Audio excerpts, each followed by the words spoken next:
Hello everyone, welcome to online classes. पिछले video में हम देख रहे थे कि जो अनुच्छेद देख रहे थे उसके तहत 110 का जो बताया था मैंने कि जेबी वीटो कानून होता है, लेकिन गलती से हुआ था वो। तो 111 के तहत जेबी वीटो कानून है, 110 के तहत नहीं। तो प्लीज़ आप सुधार कर लीजिएगा अगर नोट्स बना रहे हैं तो। और तो 14 के तहत आगे के अनुच्छेद देख रहे हैं तो अनुच्छेद 111 के तहत जेबी वीटो, अनुच्छेद 14 के तहत विधि के समझ समानता, अनुच्छेद 13 के तहत न्यायिक पूर्वावलोकन, अनुच्छेद 15 के तहत जाति और लिंग के आधार पर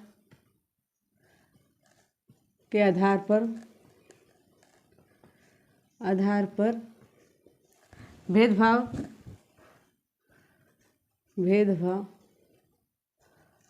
को समाप्त करना।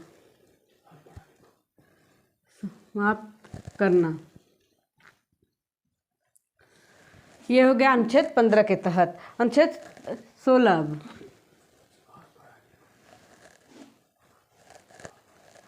अनुच्छेद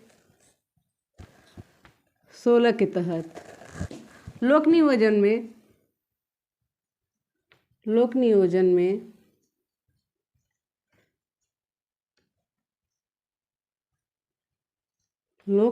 में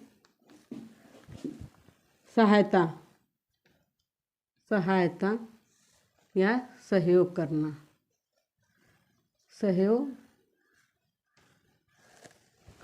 करना।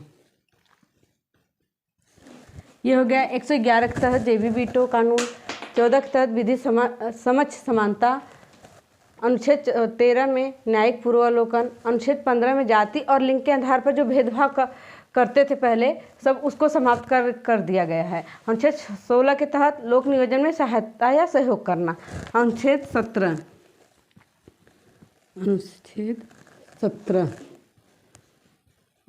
17 में छुआछूत को समाप्त,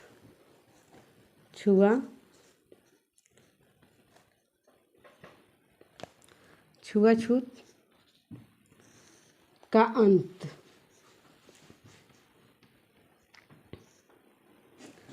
अनुच्छेद 17 में छुआछूत का अंत। अनुच्छेद 18 उपाधियों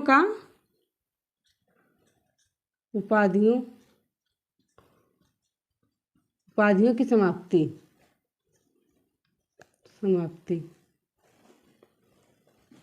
उपाधियों की समाप्ति इसी अनुच्छेद के तहत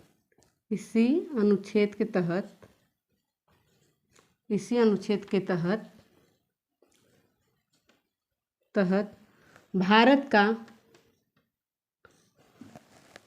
का सर्वोच्च पुरस्कार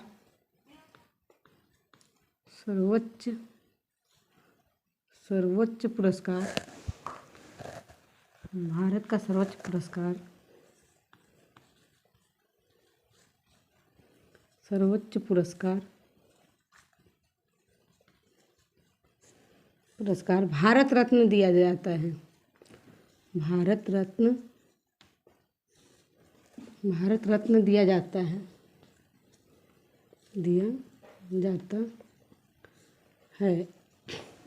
अनुच्छेद 19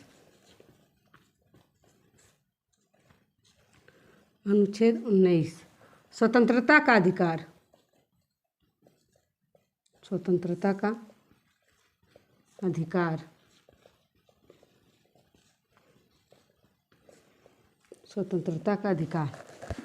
अनुच्छेद 19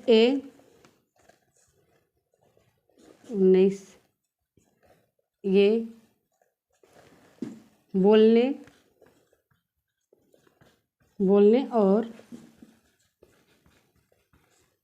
प्रेस का अधिकार।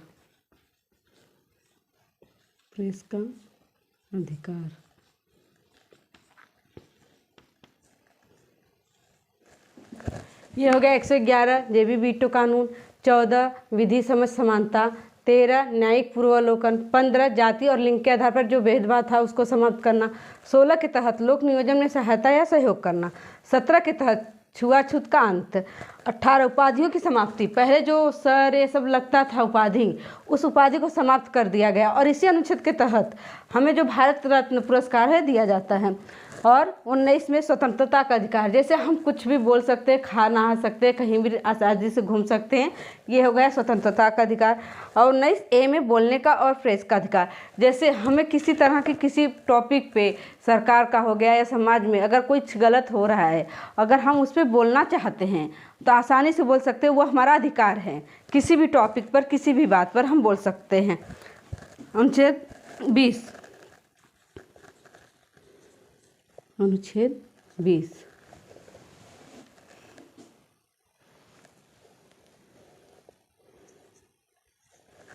अनुच्छेद 20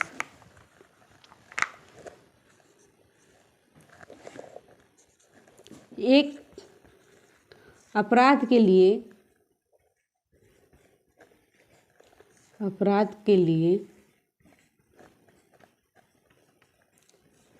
एक ही सजा,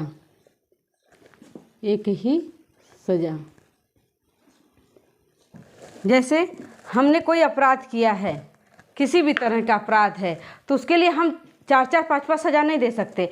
एक अगर हमने एक ही अपराध किया तो उसके लिए सिर्फ एक ही सजा दी जा सकती है। अनुच्छेद किस में है? 20 में है।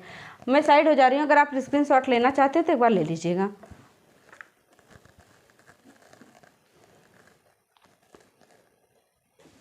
आगे चलते हैं।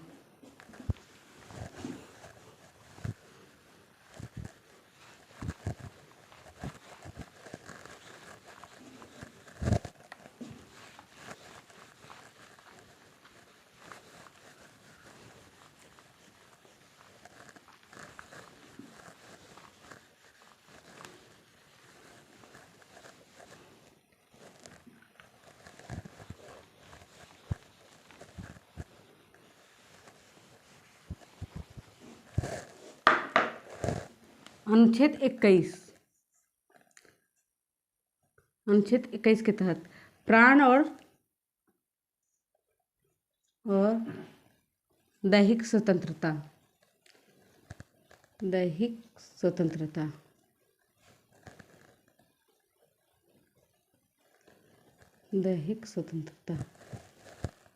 अनुच्छेद 21 का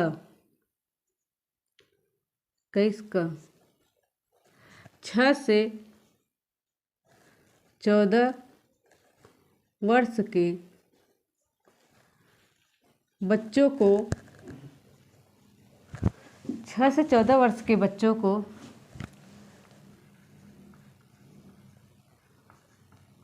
को निःशुल्क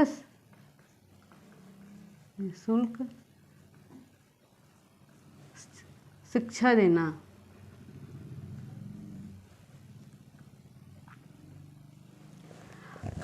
अनुच्छेद 21 क में है 6 से 14 वर्ष के बच्चों को निःशुल्क शिक्षा देना।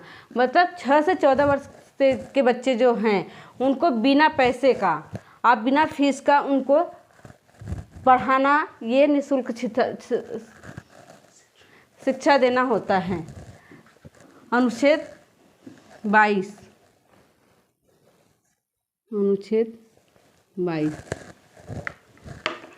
कुछ मामलों में गिरफ्तारी वंचित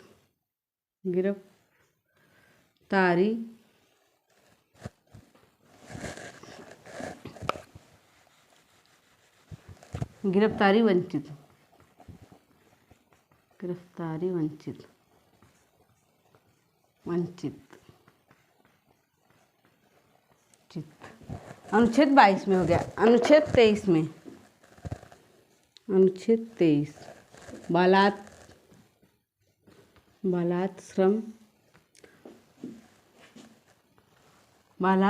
निषेध, मतलब मनुष्यों की तस्करी पर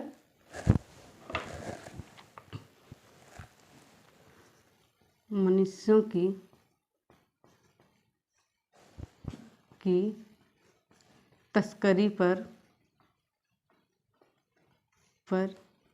रोक।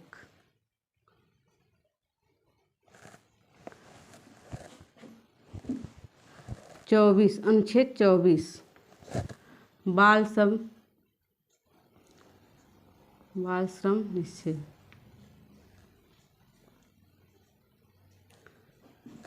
जैसे 6 से 14 वर्ष के बालकों को 6 से वर्ष के बालकों को कल कारखाना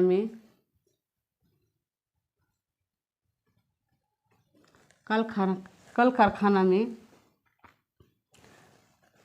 काम करने पर रोक। ये हो गया अनुच्छेद 23 में जो मनुष्यों की तस्करी होती थी, जैसे मनुष्यों को खरीदारी, बेचना, खरीदना, उस पर बलात्कार निषेध होता है जो 23 अनुच्छेद के तहत होता है। अनुच्छेद 24 में बाल श्रम निषेध, मतलब 6 से 14 वर्ष का कोई भी बालक हो, चाहे अमीर हो चाहे गरीब हो, उसको कल कारखानों में आप काम नहीं करवा सकते, किसी होटलों में आप काम नहीं करवा सकते हैं, क्योंकि ये उम्र होती है उनको पढ़ाने लिखाने की। तो किसके तहत है? अनुच्छेद 24 के तहत। अनुच्छेद 27 के तहत धार्मिक स्वतंत्रता, धार्मिक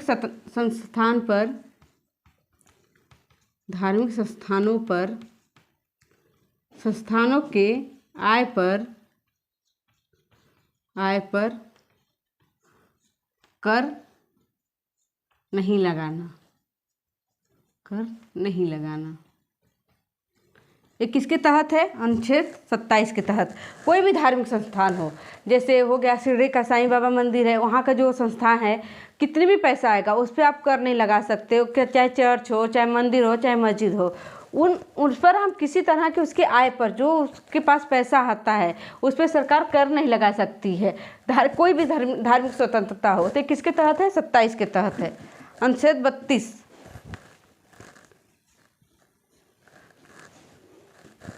संवैधानिक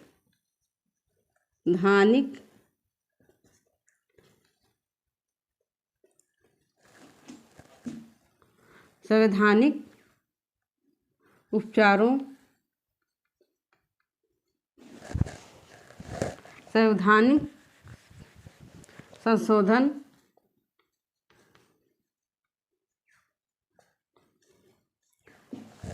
जिसे इस अनुच्छेद को हम संविधान की आत्मा भी कहते हैं। संविधान की आत्मा। ये शब्द किसने इस्तेमाल किया है? संवैधानिक संशोधन।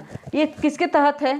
संशोधन के तहत आप किसी भी तरह का उस पर संशोधन करके नए बिल ला सकते हैं, निकाल सकते हैं, ये है। संविधान की आत्मा अनुच्छेद 32 को कहा जाता है। ये किसने कहा है? बाबा साहब अम्बेडकर जी ने कहा है ये बातें अनुच्छेद 32 के तहत। अनुच्छेद 38 कल्याणकारी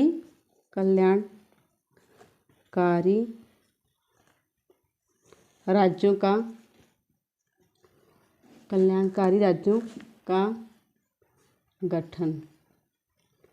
किसी भी राज्य का गठन किसके तहत होता है? अनुच्छेद 38 के तहत। अनुच्छेद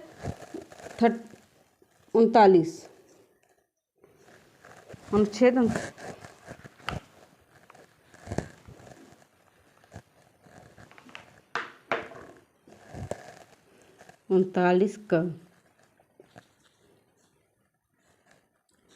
समान कार्य के लिए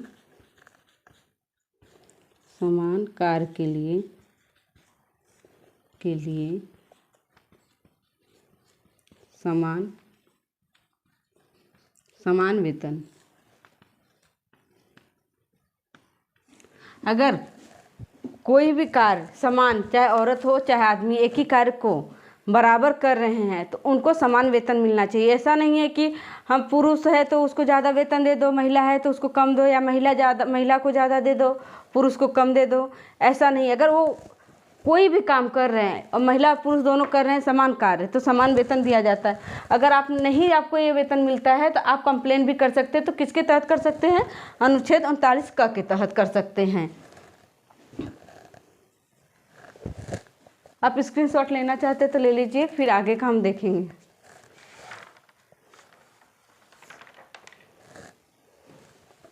आगे चलते हैं।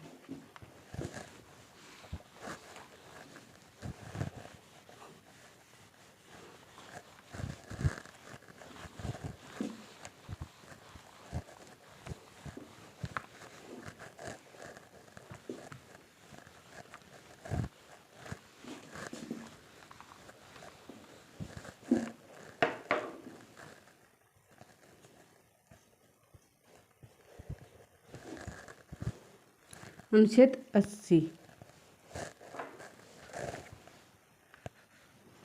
अनुच्छेद 80 राज्यसभा का गठन। राज्यसभा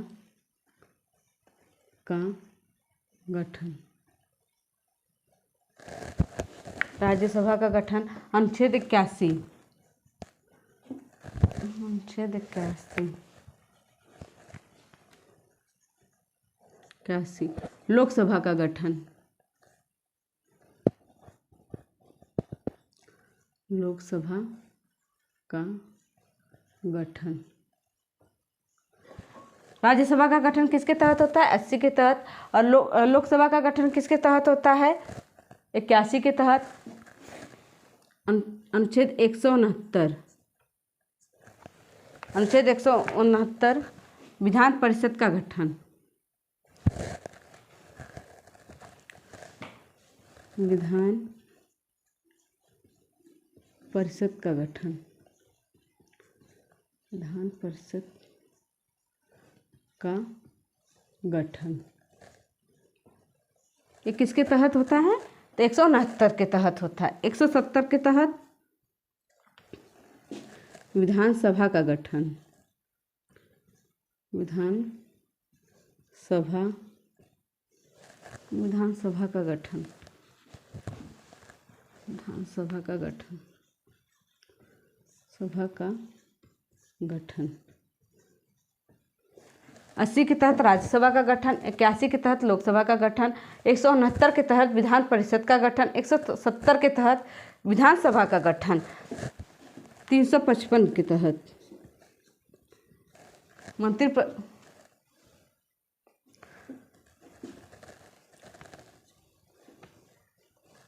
राज्यों को बाहरी आक्रमण से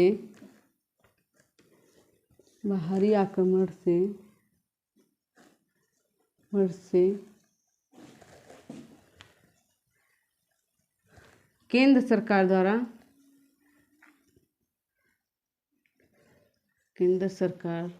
द्वारा बचाया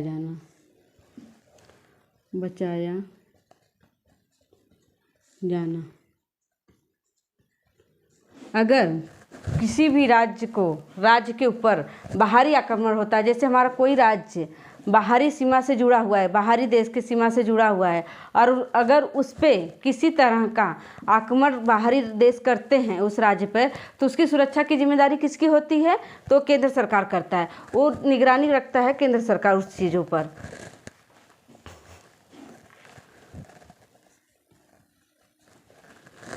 अनुच्छेद 79 संसद का गठन। संसद का गठन संसद का गठन किसके तहत होता है? तो 79 के तहत होता है। अनुच्छेद 279 क के तहत मंत्रिपरिषद का गठन। मंत्रिपरिषद का नहीं, 79 के तहत संसद का गठन। 279 के तहत जीएसटी जीएसटी परिषद का गठन। जीएसटी परिषद का गठन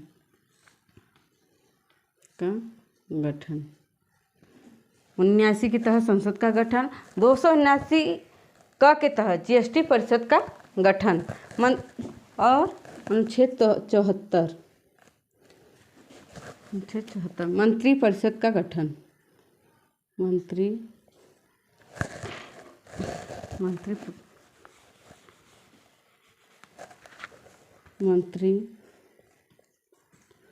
परिषद का गठन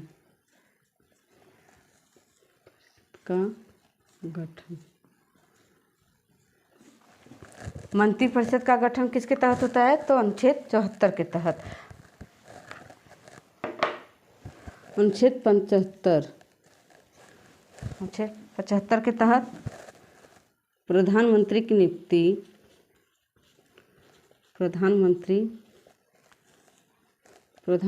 नियुक्ति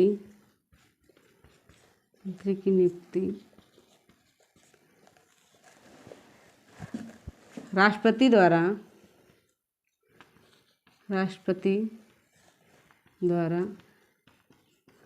किया जाना।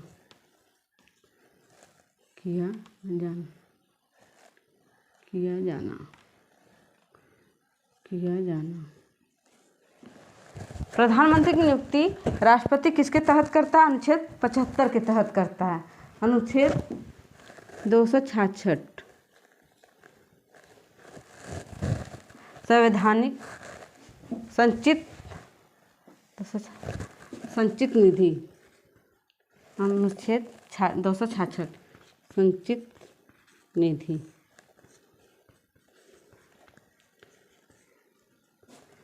266 के तहत संचित निधि। 267 के तहत अनुच्छेद 267 के तहत आकस्मिक निधि। आकस्मिक निधि।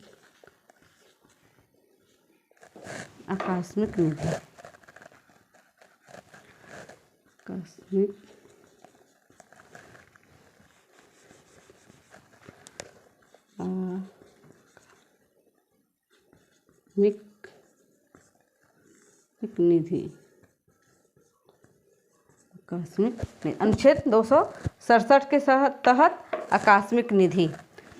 अनुच्छेद 300 क के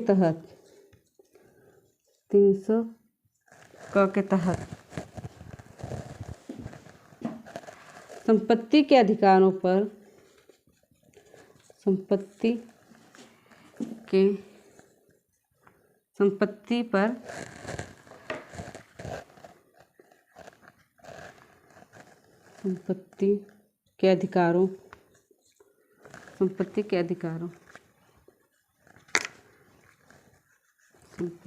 संपत्ति पर कानून का अधिकार।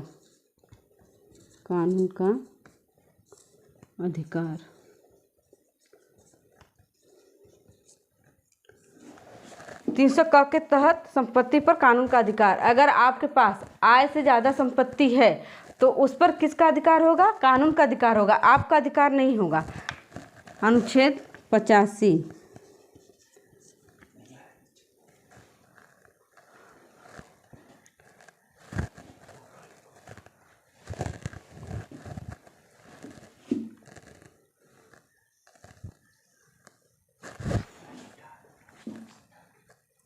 अनुच्छेद 85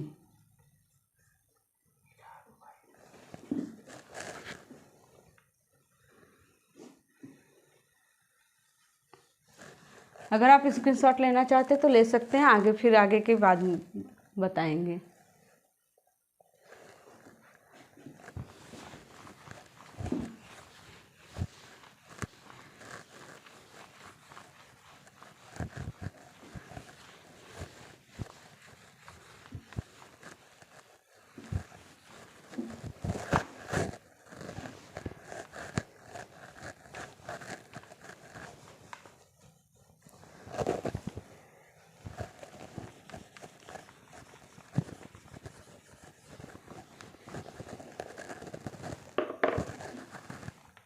अनुच्छेद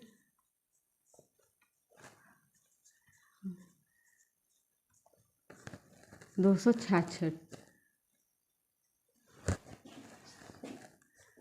संचित निधि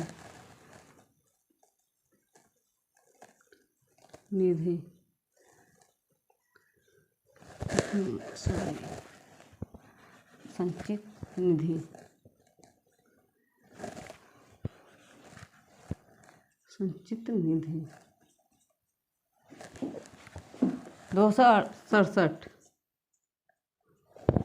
आकस्मिक निधि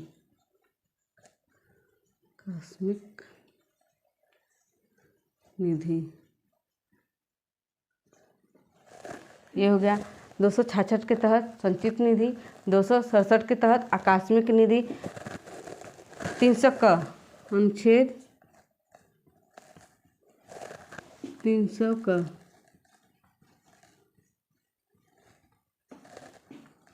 संपत्ति पर कानून का अधिकार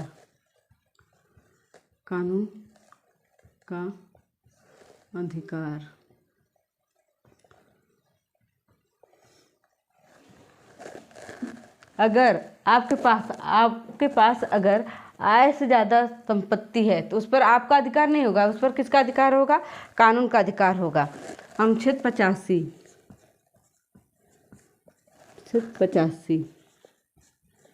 लोकसभा भंग।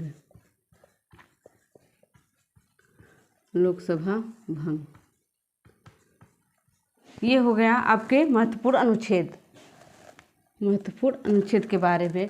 प्लीज़ वीडियो को लाइक और सब्सक्राइब जरूर करिएगा, और अगर किसी भी तरह की त्रुटि है तो आप प्लीज़ कमेंट करके ज़रूर बताइएगा, क्योंकि अभी आप बताएंगे तो मुझे समझ में आएगा कि मेरी गलतियां हैं या नहीं है, मैं सही पढ़ा रही हूँ कि नहीं।